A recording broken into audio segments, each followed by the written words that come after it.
آج کا ہمارا عنوان ہے اللہ پاک کا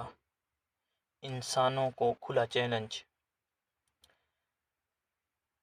شروع دور میں اور شروع سے لے کر آج دن تک ہمیشہ سے بہت سے معترضین اللہ کے کلام کے اوپر اعتراض کرتے رہے ہیں، اور جو سب سے بڑا وہ اعتراض کرتے تھے وہ یہ کہتے تھے کہ جو یہ کتاب ہے، کتاب اللہ جسے کہا جاتا ہے، کلام اللہ جسے کہا جاتا ہے، یہ اصل میں رسول اللہ صلی اللہ علیہ وآلہ وسلم نے خود ہی تصنیف کی ہے، خود ہی تخلیق کی، اپنے پاس سے اس کتاب کو تصنیف کیا ہے۔ تو اللہ پاک نے ان سارے اعتراضات کا جواب دیا ہے سورہ بقرہ میں، وَإِن كُنتُمْ فِي رَيْبٍ مِّمَّا نَزَّلْنَا عَلَىٰ عَبْدِنَا فَأْتُوا بِسُورَةٍ مِّن مِّثْلِهِ، کہ سب کو کھلا چیلنج ہے جو تم یہ کہتے ہو کہ جو میں نے اپنے بندے کے اوپر یہ کتاب نازل کی ہے، یہ اصل میں نے نازل نہیں کی بلکہ اس کی خود اپنی تصنیف ہے، تو تم سب ما سوائے اللہ کے سارے جمع ہو جاؤ، سب اکٹھے ہو جاؤ اور جمع ہو کے اس کتاب جیسی ایک کتاب ہی لے کے آ جاؤ۔ اس ساری کتاب کا چیلنج بھی نہیں، بعد میں اس چیلنج کو کم کر دیا گیا اور فرمایا گیا کہ جو یہ اعتراض کرتے ہیں کہ یہ جو کتاب ہے یہ اس نے خود تصنیف کی ہے، یہ کتاب اللہ نہیں ہے، یہ اللہ کی طرف سے نہیں ہے، وہ اس کتاب کی ایک آیت کے برابر ایک آیت لا کے دکھا دیں۔ اور یہ جو چیلنج تھا، یہ جو معترضین تھے ان کو چیلنج تھا، یہ پہلے دن سے لے کر تا صبح قیامت، یہ چیلنج آج بھی ہے اور تا صبح قیامت رہے گا۔ جب بھی ہم نے اپنے علماء سے سنا ہے اور کچھ کتابوں میں جب مطالعہ کیا تو پتہ چلا کہ زیادہ تر یہ کہا جاتا ہے کہ اس وقت کیونکہ عرب اپنے عربی کے اوپر بہت فخر کرتے تھے اور بہت بڑے شاعر تھے وہ، اور اس کے اوپر بہت فخر کرتے تھے کہ ہم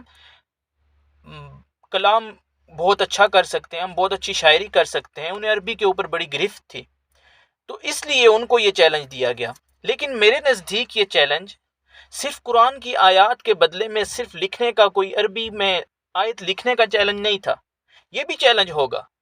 لیکن میری نظر میں تو یہ جو کتاب ہے، یہ کتاب احکام اللہ کی کتاب ہے، یہ احکام کی کتاب ہے، یہ لا کی کتاب ہے، یہ قانون کی کتاب ہے۔ اس کتاب میں اللہ پاک نے اصول وضع کیے ہیں، اس کتاب میں اللہ پاک نے قانون وضع کیے ہیں، اس کتاب میں حاکم نے اپنی محکوم اور اپنے غلاموں کو احکام دیے ہیں، مالک نے اپنے نوکروں کو حکم دیے ہیں، یہ آرڈر کی کتاب ہے۔ اور میری نظر میں تو اس میں لکھے ہوئے ایک قانون کے برابر کوئی شخص ایک قانون نہیں لا سکتا۔ سارے جتنے بھی کتابیں اچھی لکھ سکتے ہیں، کوئی اس کے بدلے میں اس کے مقابلے میں کوئی کتاب نہیں لا سکتا، بلکہ ایک لفظ بھی نہیں اس کے ایک لفظ کے بدلے میں ایک لفظ نہیں لا سکتا، اس کی ایک آیت کے بدلے میں ایک آیت نہیں لا سکتا۔ اور جو جتنے بڑا قانون دان ہو اور وہ جتنے زیادہ قانون وضع کر لے، کوئی اس کے قانون کے برابر، اس کے لا کے برابر ایک لا بھی نہیں لا سکتا۔ جو لا کے طالب علم ہیں، اسٹوڈنٹ ہیں، وہ اس چیز کو بہتر سمجھ سکتے ہوں گے کہ اس کتاب میں جو قانون اللہ پاک نے وضع کر دیے ہیں نا، وہ جتنے انسانیت کے لیے سود مند ہے، فائدہ مند ہے، پوری دنیا اکٹھی ہو جائے، سارے انسان اکٹھے ہو جائیں، اگر سارے انسان ایک طرف کھڑے ہو کے سارے قانون وضع کر دیں تو کوئی ایک قانون بھی ایسا نہیں وضع کر سکتے جو اس کتاب کے قانون کے ساتھ مقابلہ کر سکے۔ اللہ پاک نے اس میں انسانیت کی کامیابی کے لیے، انسانیت کی، صرف مسلمانوں کی نہیں، انسانیت کی کامیابی کے لیے، انسان یہاں رہیں اور ایسے رہیں کہ جیسے جنت میں رہ رہے ہیں، اس طرح رہنے کے لیے ایسے قانون وضع کر دیے ہیں کہ اگر ان قانون کے اوپر عمل کیا جائے تو آج بھی جو شخص اس کتاب کو، قرآن کو، کلام اللہ کو حاکم کی کتاب سمجھ لینا اور اس کتاب کو احکام کی کتاب سمجھے، جو قانون دان اس کو قانون کی کتاب سمجھ کے اس کے اوپر عمل کرے، واللہ باللہ ثم کلہ، تا صبح قیامت تک وہ لوگ کامیاب ہو جائیں گے۔ اور ہم نے دیکھا ہے تاریخ کے اوراق پلٹ کے دیکھ لیجئے کہ جن لوگوں نے اس کتاب کو بطور عملی نمونہ، بطور ضابطۂ حیات پکڑا ہے، بطور قانون کی کتاب پکڑا ہے، عملی طور پہ اس کے اوپر عمل پیرا ہوئے ہیں، وہ ساری قوموں میں سے افضل ہو گئے ہیں، وہ ساری امتوں میں سے افضل ہو گئے ہیں۔ انہوں نے پھر دنیا میں حکومتیں کی ہیں، واللہ ہی کی ہیں، اور 1 سال 2 سال نہیں، 1200 سال مسلمانوں نے حکومت کی ہے، اسی قرآن کو پکڑ کر، اس قرآن کو تھام کر، اس کتاب کے اوپر عمل پیرا ہو کر 1200 سال تک مسلمانوں نے حکومت کی ہے۔ آج اگر مسلمان ذلیل ہو رہے ہیں، آج اگر مسلمان کو وہ عزت، وہ آبرو، وہ وقار نہیں مل رہا جو ماضی میں ملا تھا، تو اس کی ایک ہی وجہ ہے کہ اس کتاب کو انہوں نے چھوڑ دیا ہے، جس کے بارے میں اللہ پاک نے فرمایا تھا وَاعْتَصِمُوا بِحَبْلِ اللَّهِ جَمِيعًا، اے لوگوں اس کتاب کو مضبوطی سے تھام لو، اس رسی کو مضبوطی سے تھام لو، ایک دوسرے کے خلاف نہ ہونا، الگ نہ ہونا، تو فرقوں میں نہ بٹ جانا۔ اور آج ہم صرف اسلام اور دین کے حوالے سے ہی نہیں، ہر لمحہ ہر لحظہ امت بٹ رہی ہے، کٹ رہی ہے اور الگ الگ ہو رہی ہے۔ کوئی بھی اس وقت کسی ایک جگہ پہ، ایک پلیٹ فارم پہ جمع نہیں ہونا چاہ رہے، ہو ہی نہیں رہے، سب کو اپنی انائیں عزیز ہیں، کسی کو اسلام عزیز نہیں ہے، ہر شعبے کو، ہر طبقے کو اپنی عزتیں عزیز ہیں، اپنی انائیں عزیز ہیں، اپنا وقار عزیز ہے، اپنے خاندان کا وقار عزیز ہے، اپنے قبیلے کا وقار عزیز ہے، اپنے علاقے کا وقار عزیز ہے، اپنے ملک کی عزت آبرو عزیز ہے، لیکن کسی کو اسلام کی عزت اور آبرو عزیز نہیں ہے، کسی کو اسلام کا تقدس اور اسلام کا وقار، اسلام کی رفعتیں کسی کو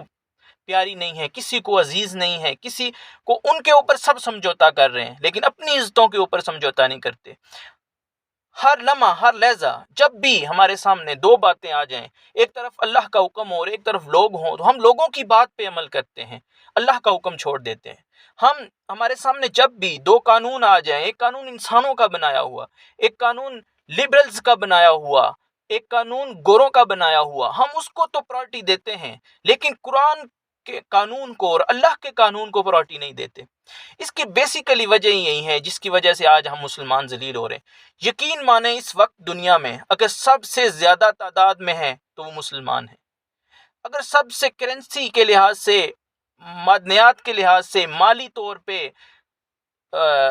تعداد کے طور پہ، ہر لحاظ سے مسلمان اس وقت اوپر ہے، سب سے زیادہ تعداد میں، سب سے زیادہ امیر ہیں، سب سے زیادہ مالدار ہیں، دولت مند ہیں، ایٹمی پاور بھی ہیں اسلامی ملک، لیکن ذلیل ہو رہے ہیں۔ اس کی وجہ کیا ہے؟ انہوں نے اپنا فلسفہ چھوڑ دیا ہے، انہوں نے اپنا وقار چھوڑ دیا ہے، انہوں نے اپنی اصل کو چھوڑ دیا ہے۔ حضرت عمر رضی اللہ تعالیٰ کا ایک واقعہ یاد آ رہا ہے، جب آپ غالباً فلسطین مسجد اقصی فتح ہوئی نا، تو حضرت عمر وہاں گئے، تو آپ نے سارے کپڑے لپٹے ہوئے تھے کیچڑ سے، تو جب آپ وہاں گئے نا تو حضرت ابو عبیدہ بن جراح رضی اللہ تعالیٰ آگے استقبال کے لیے کھڑے تھے،